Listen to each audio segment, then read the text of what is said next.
The Lord be with you. A reading from the Holy Gospel according to Luke.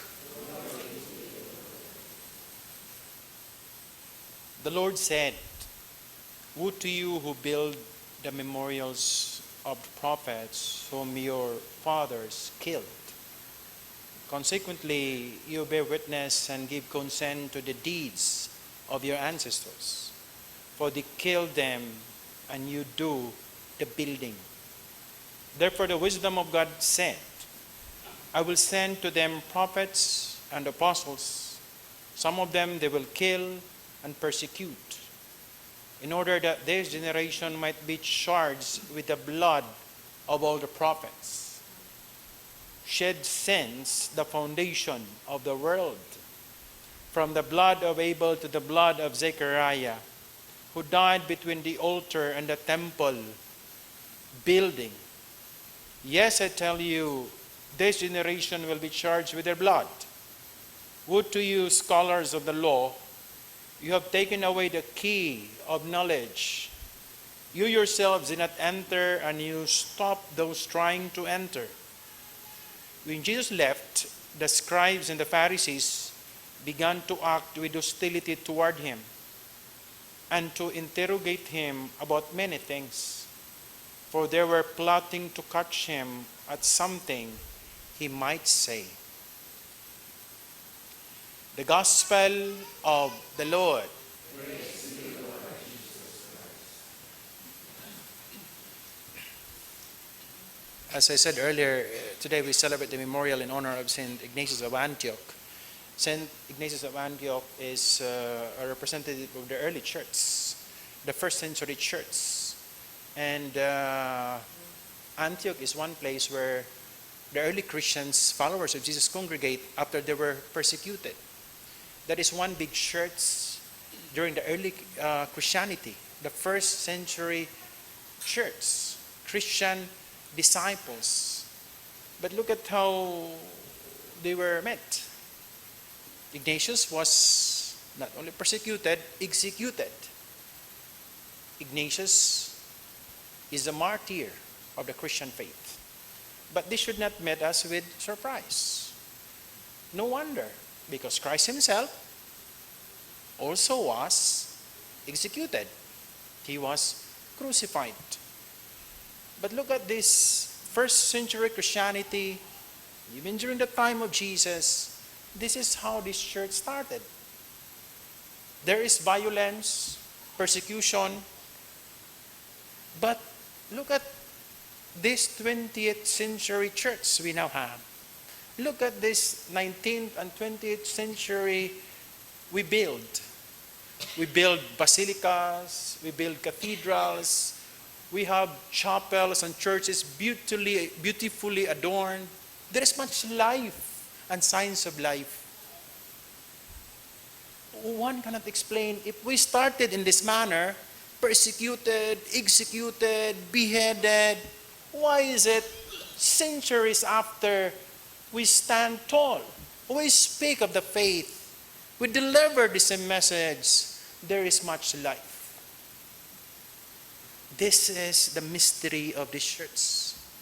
This is the mystery of Christianity. Met with violence, Christianity stands strong because of the message of love. Love. Love. In the midst of a violent condition, Christians are strong with the message of love. Love gives life. That's the message. In love, there is always life. And in love, a community, a person, a culture, a belief, when there is love, it survives. That is, love gives life. Who can argue against that? Christ, crucified, Ignatius of Antioch, executed. The gospel we have for today tells us that even the prophets before Jesus were executed. But look at the church we have. there is much life. Because there is love. In this love enterprise, we may say, there is always the term victim. In this Mass, Jesus is the priest, the altar, and the victim. Always be reminded of that. I want to say it again. This is a perfect sacrifice. This is why we gather here. Because we want to participate in this perfect sacrifice. What makes this perfect? Because Jesus is the priest. Jesus is the altar. That is why the church, when he goes up here, he kisses the altar because Jesus is the altar. And Jesus is the victim. Wow. The victim. No other term. He is the victim. For the sacrifice to be complete, in the old times, you have to have the three elements. The priests, the altar, and the victim. And in the old times, the victim is an animal butchered and burned. But in Jesus, no animal is burned. He is the victim. That makes this sacrifice perfect. No one else must be sacrificed. He himself. In the love sacrifice then, that is the Mass. In the love sacrifice, no one else must be a victim. The lover must be the victim. That is what the church is. No wonder prophets submit to persecution, martyrs are executed, because in this love church, in this love sacrifice, no one else must be sacrificed. You, yourself, the lover. In the literature of love, with many saints, this has always been found. Love, victim. And to mention one, Saint Therese of the Child Jesus, Saint Therese of Lisieux, she calls herself victim of love. When there is love, there is always a willing victim. And for love to survive, there must always be a willing victim of love. Christianity, it survives till present. Despite persecution, despite execution, despite violence, because the language of Christians is always love. And amidst violence, Christians are willing victims of love. Thus, there is always life. You cannot kill the church. You cannot extinguish the church, because in this church, there is much love. You cannot kill the church and extinguish the church, because this church prays.